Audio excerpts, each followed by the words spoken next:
So you want to own a private school. On paper, it looks like a license to print money. Imagine a school with 300 students, each paying $25,000 a year in tuition. That's $7.5 million in revenue. But here's the twist. By the time the lights are on, the teachers are paid, and the insurance is covered, the actual profit from that one student might be less than what you'd make selling a few dozen cups of coffee. This is the central paradox of running a private school. It's a business with massive revenue that's constantly on the verge of going broke. The median operating margin is a razor-thin 4.5%. So where does all that money actually go? We're going to follow the cash to pull back the curtain on the real cost of running a private school. We'll look at the insane startup investment, the daily battle of payroll, and how one school owner risked it all to see if the numbers in this high-stakes world can actually add up. Opening a private school starts with a noble dream, right? It's the dream of building a community, of shaping the next generation. It's the vision of an educational haven, perfectly tailored to a specific mission, free from the constraints of public bureaucracy. And on the surface, it looks like a fantastic business. Private school enrollment has been climbing, and the demand for specialized education is strong. You see the high tuition fees and the long wait lists, and you think, this has to be profitable. But here's the ice-cold reality check. That multi-million-dollar revenue stream, it's almost entirely eaten up by costs. The private school business model is a relentless, high-stakes balancing act. According to the National Business Officers Association, or NBOA, the median total operating margin for independent schools is a razor-thin 4.5%. Let that sink in. For every dollar that comes in, the typical school has less than a nickel left for emergencies, growth, or just reinvesting in itself. So if it's not a cash cow, what is it? It's a payroll business, a real estate business, and a fundraising machine all rolled into one. And the journey starts with a cost so big it stops most founders before they even begin. Before you collect a single tuition check, you have to build the school, and the barrier to entry isn't just high, it's a monumental wall of cash. Founders basically have two options, and neither one is cheap. The leaner path is to lease an existing facility, but lean is relative term. You have to find a suitable space, often an old school or church, and then pour a fortune into renovations to meet the strict building codes for educational facilities. After you add furniture, tech, curriculum licensing, and insurance, startup costs for even a small leased school can range from $300,000 to over $900,000. And that's just to get the doors open. Path number 2 is the founder's ultimate dream, building a campus from scratch. This is where the numbers get astronomical. Construction costs alone can be daunting. Recent data suggests that building a new K-12 school can cost around $221 to $239 per square foot.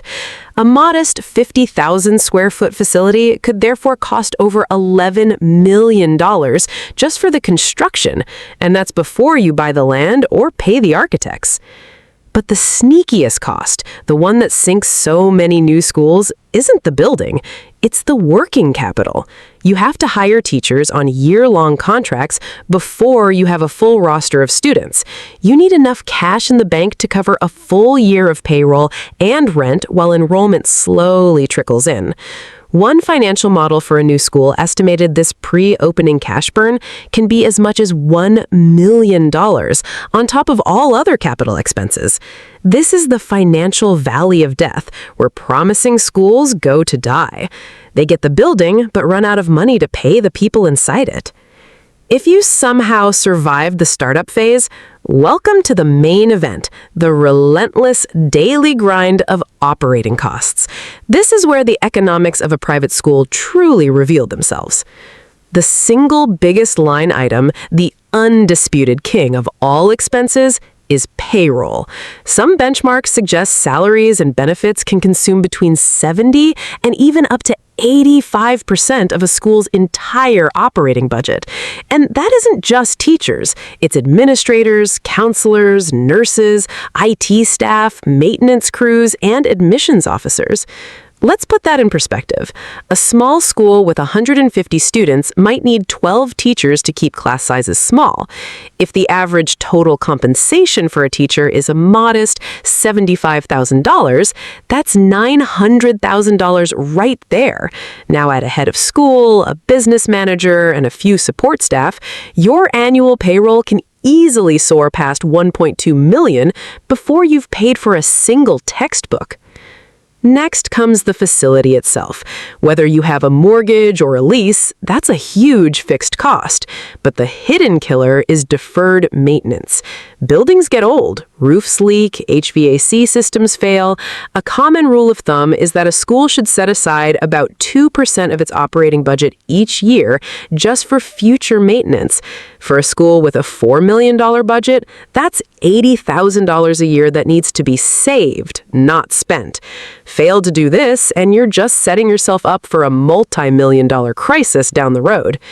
Then there's everything else: insurance, curriculum materials, software licenses, utilities, marketing budgets to attract new students, and accreditation fees.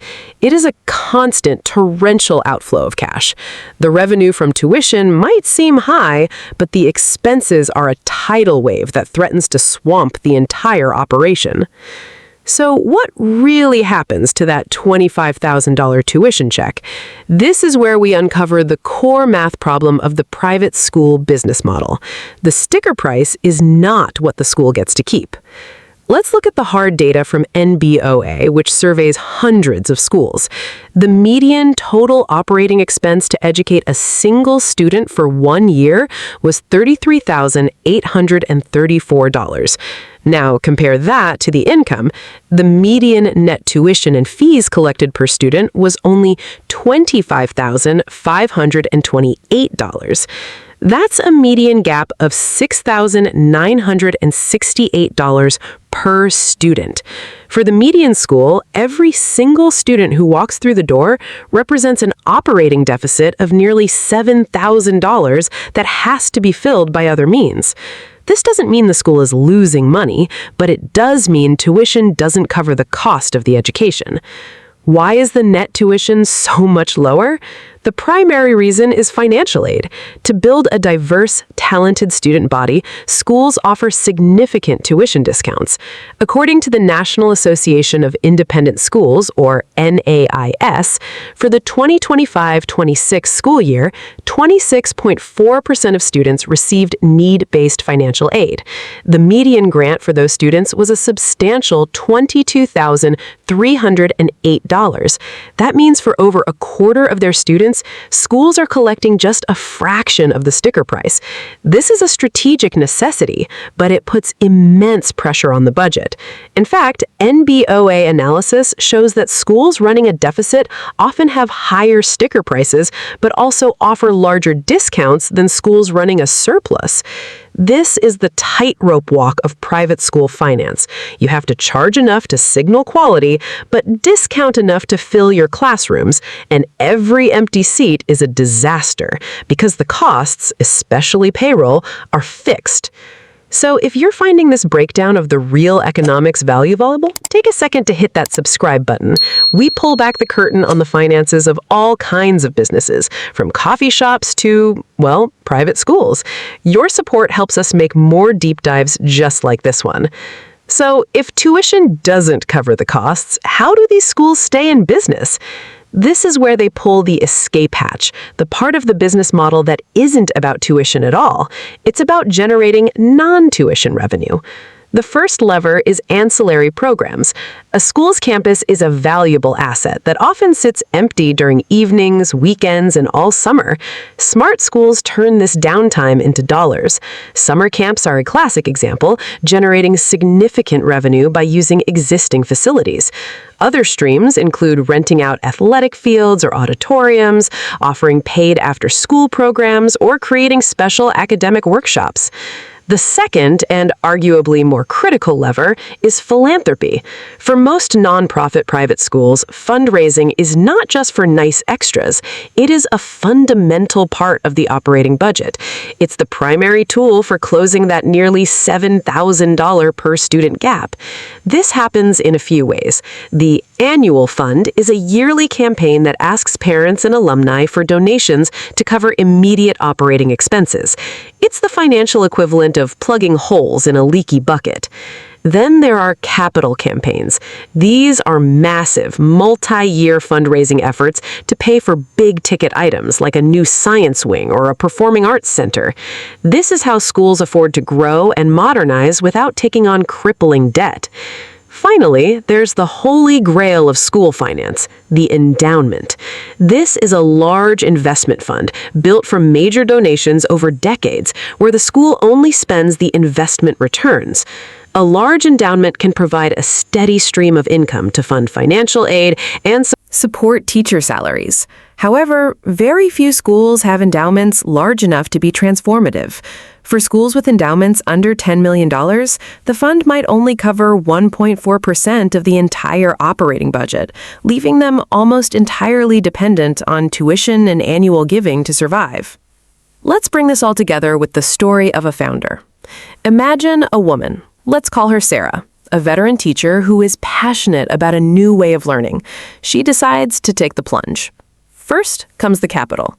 Sarah doesn't have millions to build a campus. She drains her life savings, borrows from family, and convinces a handful of investors to help her raise $750,000. She uses this to sign a long-term lease on a vacant office building and begin the painful, expensive process of converting it into a school. The first year is brutal. This is the working capital nightmare in action. She has to hire 10 teachers and a few staff. That's a payroll of nearly $1 million. Her rent is $30,000 a month, but on opening day, she only has 60 students enrolled, not the 100 she needs to break even. Her school is losing over $50,000 every single month. Her startup capital is evaporating before her eyes. By year 3, things start to turn. Word of mouth has spread and the school's reputation is growing. Enrollment climbs to 120 students. They finally hit the break-even point. The school is no longer losing money, but it isn't making any either. Every dollar of tuition is immediately consumed by the cost of running the place. Sarah hasn't paid herself a meaningful salary in 3 years. Now the real work begins. To give her teachers a raise, she needs more revenue. She launches a summer camp, which brings in an extra $100,000. She starts a small annual fund, which raises another $75,000 from supportive parents. With this extra cash, she can finally invest in better technology and give her dedicated staff the raises they deserve. After 5 years of relentless effort, the school finally generates a small operating surplus of 5%. It's not a fortune, but it's sustainability. It's the proof that her dream, backed by a sound and diversified financial model, can actually work. So, is it a good business? After all this, we come back to the original question. Is owning a private school a good business? If you're looking for a high-profit, low-stress investment, the answer is a resounding no. The financial model is unforgiving. It's a business with a high barrier to entry, massive fixed costs, and brutally thin operating margins. Profitability is not a given. It's a hard-won victory achieved through relentless financial discipline, strategic discounting, and a constant effort to generate revenue beyond tuition. Owning a private school is less of a real estate play and more of a complex cash flow and enrollment management game. Success depends not on the beauty of the campus, but on the school leader's ability to operate as a savvy business manager, keeping a laser focus on the number of students in seats and the number of dollars spent on payroll. The real return on investment here is often measured in something other than dollars. It's measured in the community you build, the lives you shape, and the educational mission you fulfill. It is a passion project for those who are willing to endure immense financial risk and stress for a different kind of reward. The numbers can add up. only for those who understand that in the world of private education, the balance sheet is just as important as the lesson plan. What industry or business should we break down next? Let us know in the comments below. And thanks for watching.